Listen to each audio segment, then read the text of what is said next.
Christian Delcamp, bonjour. Pouvez-vous nous parler de votre dernier né, c'est-à-dire la région Hauts-de-France?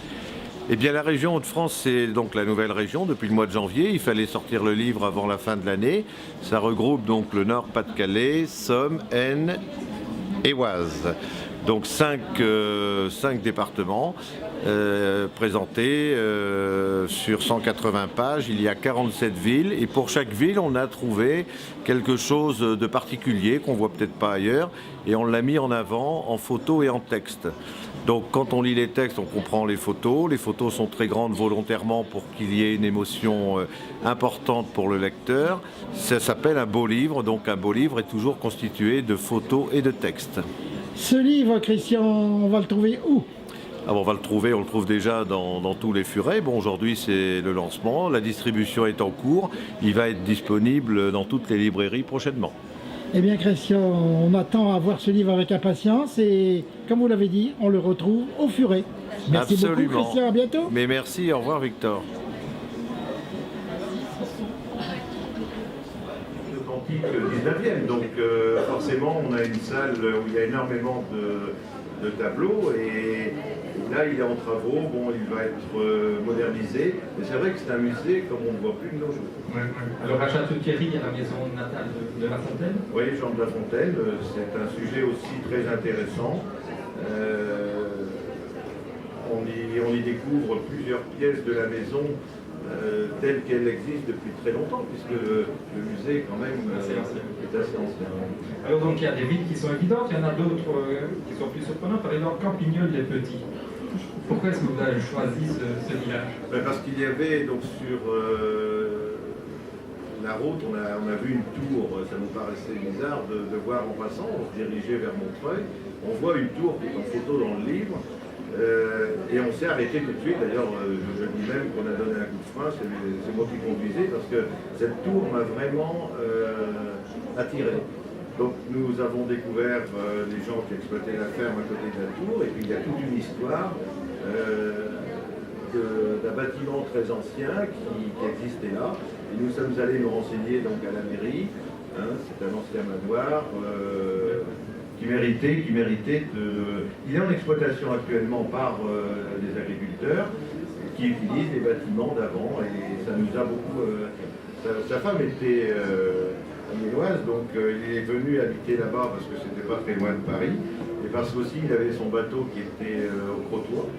Donc de ce fait, ils ont fait la maison donc, de Jules Verne qui est devenue un musée et qui peut être visité. Ouais. Et vous dites d'ailleurs que ça coûte vraiment le coup pour ceux qui n'ont pas été. Oui, la visite est intéressante. Tout ce qu'on montre dans le livre, sans prétention, est intéressant parce qu'on a fait vraiment un choix qui n'est pas peut-être le choix des autres livres sur un plan touristique. On a cherché des choses qui étaient un peu plus rares et donc c'est intéressant de les découvrir. Oui, je pense même que tu as découvert des choses intéressantes. Je crois qu'il n'y a personne qui, ou alors vraiment, il faut travailler à l'office du tourisme pour ne pas découvrir au moins une ou deux choses dans ce livre. Et le texte qui est vraiment court, mais qui explique l'essentiel. On n'a pas voulu s'étaler sur des textes un peu compliqués à lire pour l'ensemble des gens. Oui, c'est ça. Donc vous avez voulu faire un texte dense qui fait une dizaine de... Pour mettre le livre à la portée de tout le monde. Et bilingue, hein, anglais. Il est bilingue, oui. Il est en français, anglais. Alors c'est vrai qu'il y a... Bon, je reviens à la Première Guerre mondiale, tout le monde connaît Notre-Dame de Lorette, mais on connaît moins le village sur lequel Ablain-Saint-Nazaire, sur lequel il est situé en fait. C'est au même endroit où a eu lieu donc la guerre. On parle de la bataille d'Artois, de Notre-Dame, mais on oublie le nom peut-être parfois du lieu. Ah oui, du lieu, oui, mais c'est parce qu'il est un peu discuté. Donc on ne peut pas rentrer dans le détail. Il y en a d'autres qui le revendiquent, entre autres Souchet, où là, pour leur faire plaisir, ils ont ouvert un musée de la guerre et de la paix. C'est tout en bas de la colline, mais le principal de Notre-Dame de Lorette est à Ablain-Saint-Nazaire. Ouais. Alors c'est vrai, comme vous dites, maintenant c'est le Hauts-de-France, alors il y a certains lieux qui nous sont beaucoup plus familiers parce qu'ils sont dans le nord, dans le Pas-de-Calais, d'autres qui le sont moins justement parce qu'ils sont dans l'Aisne, et notamment... L'Oise ou la Somme. Oui, c'est ça. Alors par exemple, vous parlez de... Bon, c'est évidemment une ville assez importante, mais qu'on connaît peut-être mal, c'est Saint-Quentin.